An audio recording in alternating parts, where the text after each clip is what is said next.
I began subletting a rental house cabin for a couple months in 2023 when my dad and I were bucking heads, and I needed to move out. The actual renter of the apartment was having his own personal issues causing him to leave the apartment, and I'll just refer to him as my landlord to make it easier. The cabin was an entire unit rental, and it was paid month to month, which was ideal for my temporarily shitty situation. It was 2 floors, technically a small kitchen, decent-sized living space, and 1 bedroom that you had to climb a little flight of stairs to get to. There was a quirky hatch-type door that you'd have to open to get to the upstairs bedroom. I had already been there for a month. I paid for the second month's rent already by this point, so I was fully situated there. The cabin sat at the end of a dirt road with a few other similarly sized cabin-type houses. One was vacant, as far as I knew, because I never saw cars parked out front or lights on. The other houses, well, I never met the neighbors, but I knew people lived in them. I work 12-hour shifts sometimes, and when I get home, I'm completely exhausted and will just go straight to bed and watch TV until I fall asleep. This was one of those nights. I got home, made a peanut butter and jelly sandwich and a protein shake as my late-night dinner, then went to bed. I always shut the door in the floor every night. I find myself to be uncomfortable at night having the entrance to your bedroom open. Something about it makes me feel exposed or vulnerable. Though this door in the floor didn't have a lock. This cabin was made for 1 person or a couple. I was watching TV in bed when I heard it, a voice from down below saying, "Hey, who's up there?" I instantly felt my heart stop for a second as I shot up to an upright position. It sounded like it came from inside the house, but it also could have maybe come from outside. I grabbed the TV remote to turn off the TV. I crawled over to look at the circular window above the bed. I didn't see anyone out there, but it was also very dark. I said, who's there?" And the deafening silence that followed afterwards led me to getting off the bed and putting my hand on the handle to the door. I lifted the door and looked down the staircase. I actually said my dad's name, thinking maybe he came over. There was no response. I walked downstairs. I was extremely scared. I flicked on the first light switch I passed. The living room lit up as I expected. In the back of my head, there wasn't anyone down there. I was still chalking this up to someone from outside. I turned on the front outside light and looked out the windows, and there wasn't anyone in front. By this point, I was really confused. I turned off the living room light and climbed the stairs back to my bedroom, shutting the door in the floor. I was pretty awake now, so I turned the TV back on. Not even 5 minutes later, I heard pounds on the bedroom door from below. They sounded angry or like they were supposed to scare me. If there was any doubt before, this confirmed it. Someone was in the house. I left the TV on this time and just stayed completely motionless because I was genuinely too scared to move an inch. The scariest part was whoever was down there could easily open the door as there was no lock. I laid silent for about 20 minutes, and once I felt comfortable to move, I looked for my phone, and of course, of all times, it wasn't on my nightstand. I couldn't find it. I may have left it downstairs. So I opened the door of my bedroom and looked down the stairs. With the constantly changing light from the TV screen, I could see just a little bit down the stairs to the living room. So I went down the stairs quietly, and when at the bottom, instead of turning on any lights, I ran out the back door barefoot and ran to the nearest neighbor's house where I knew people lived, and I saw their lights were on. I knocked on the door a bunch of times, and then I noticed someone at the window next to the door looking at me. I didn't know how long they had been watching me.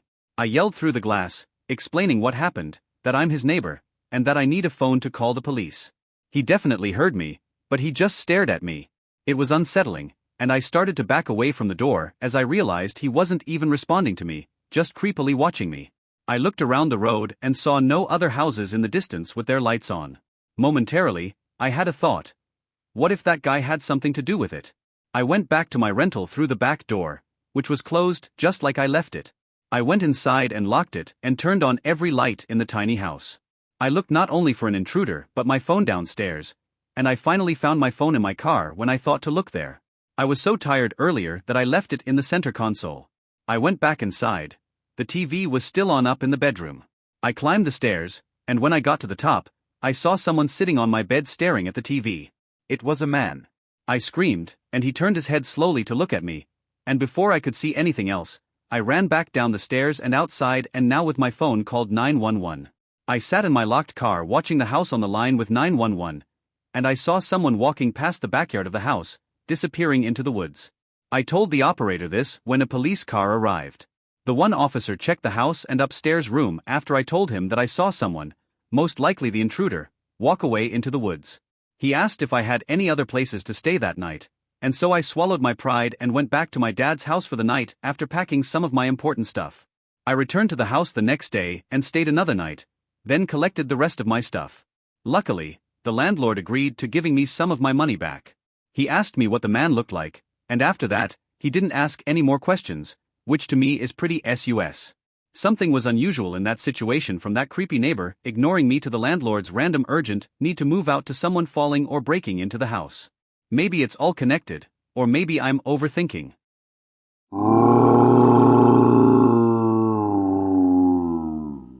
It was a Tuesday night around 11 p.m. in 2013, and I was walking down a dimly lit street at night on my way home from work.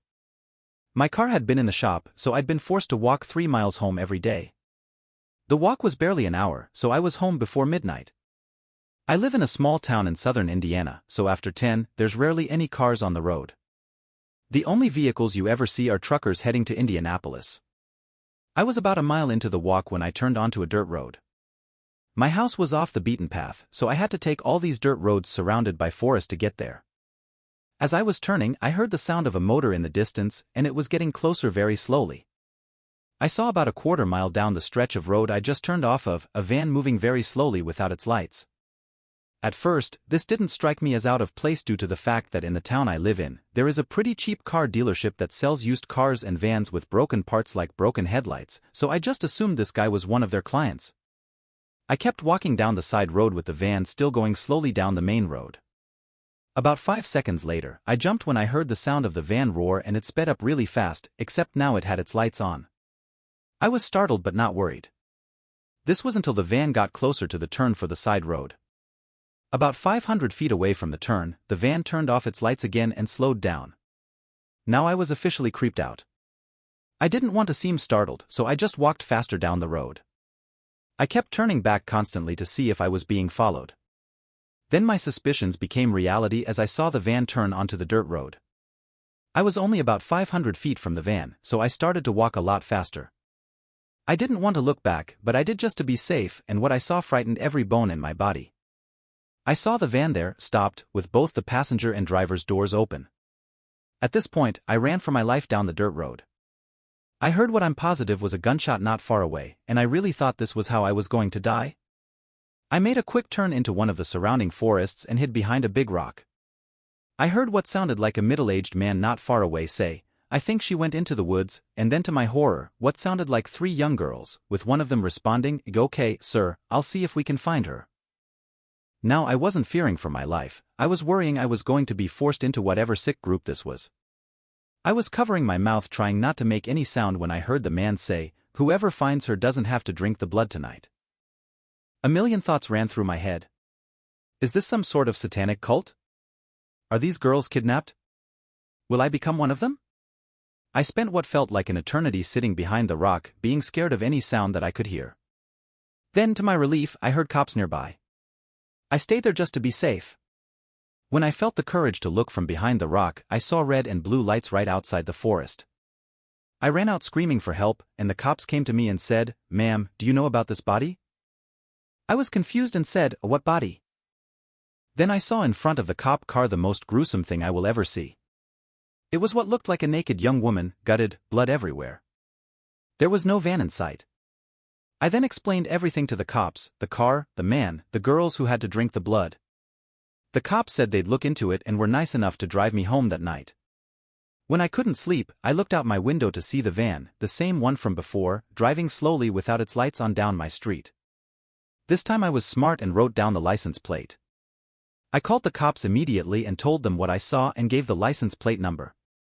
As expected, when the cops came, the van was long gone. But what they told me is what will horrify me to this day. The cops said, "We checked the license plate number. It's a plate registered in South Dakota.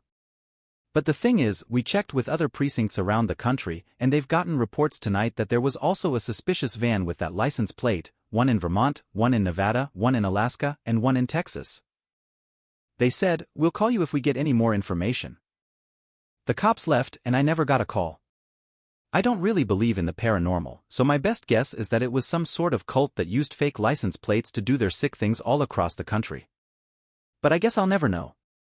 I moved out of Indiana, and now I make sure when I see something suspicious, I bolt.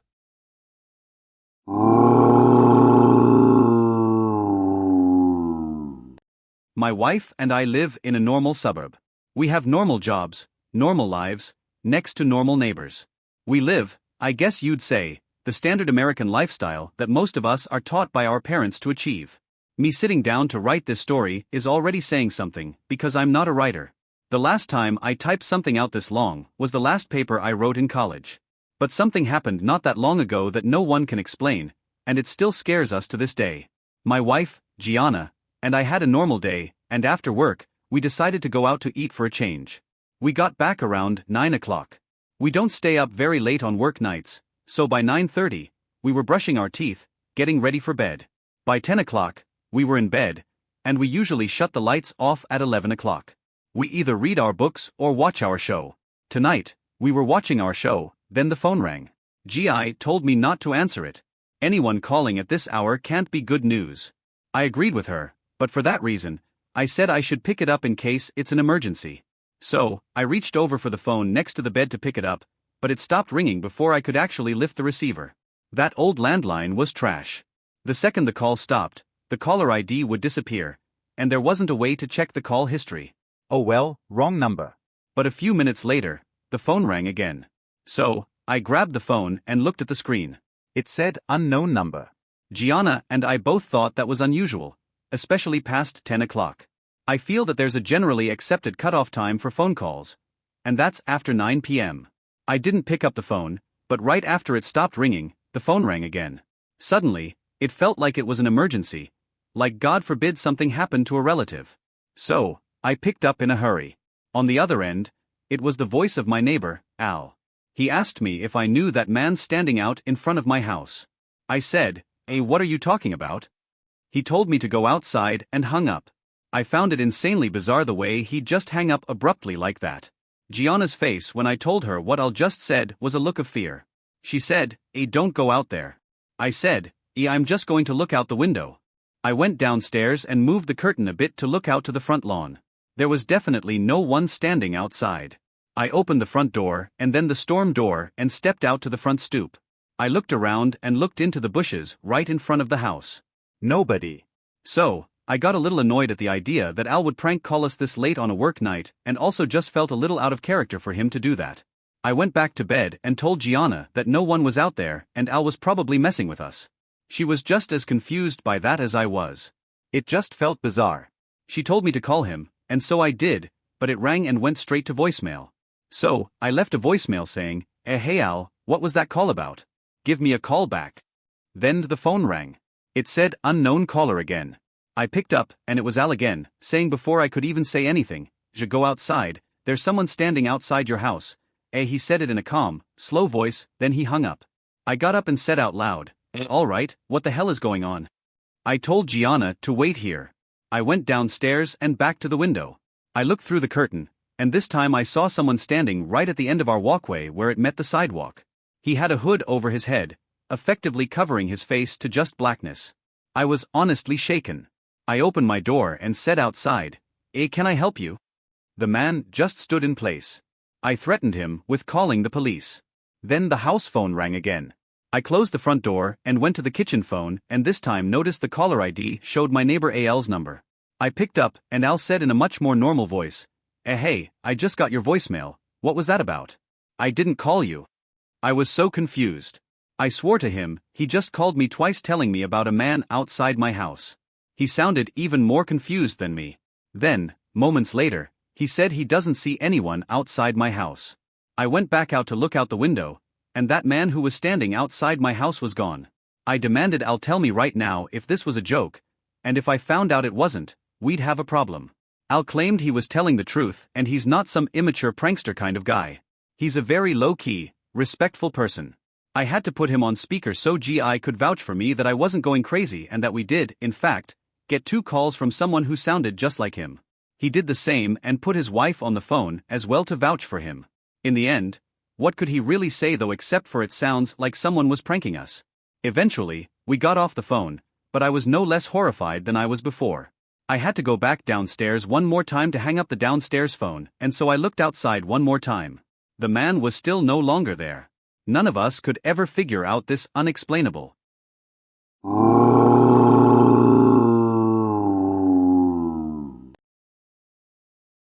The old Victorian house stood atop a hill, its dark silhouette looming against the twilight sky.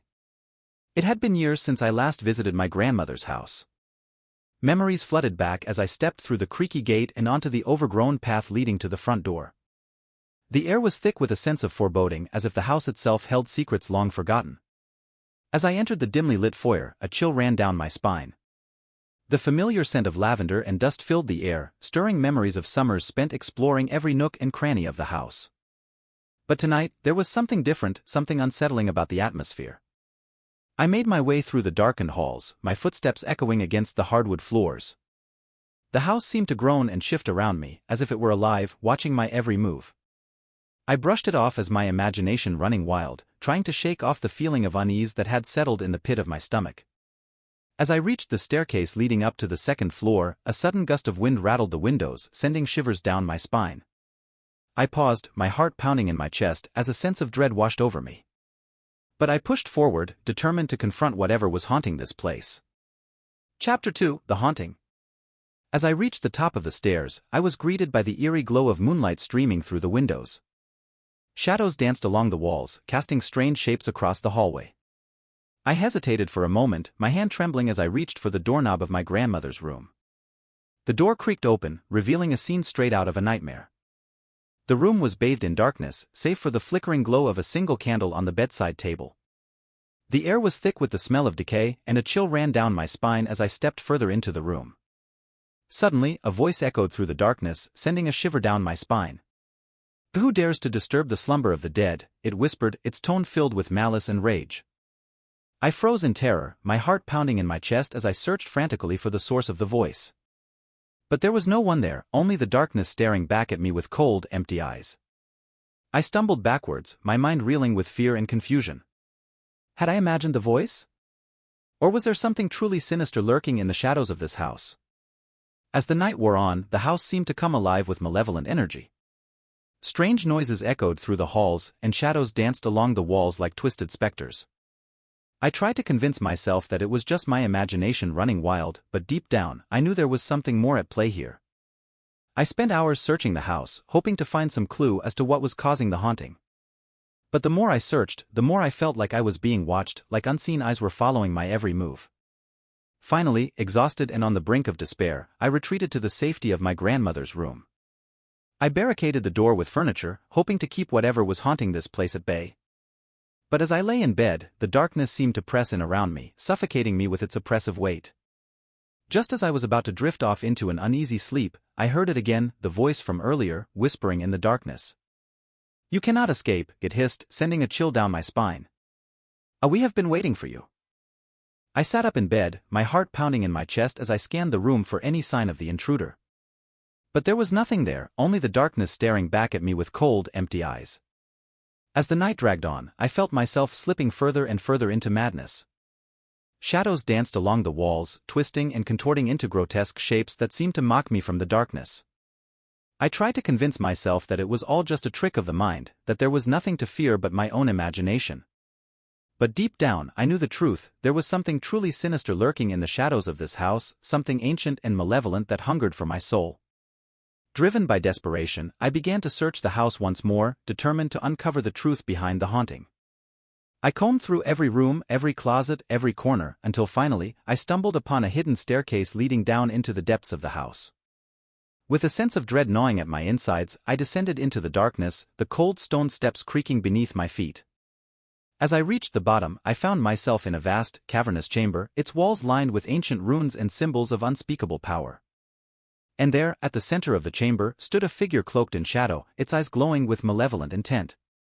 "A welcome, child of the living," it hissed, its voice echoing through the chamber like the tolling of a funeral bell. "You have awoken that which should have remained dormant, and now you must pay the price."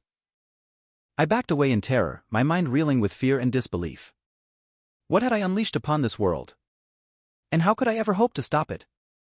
With a newfound sense of purpose, I faced the shadowy figure head-on, determined to put an end to the nightmare that had engulfed my grandmother's house.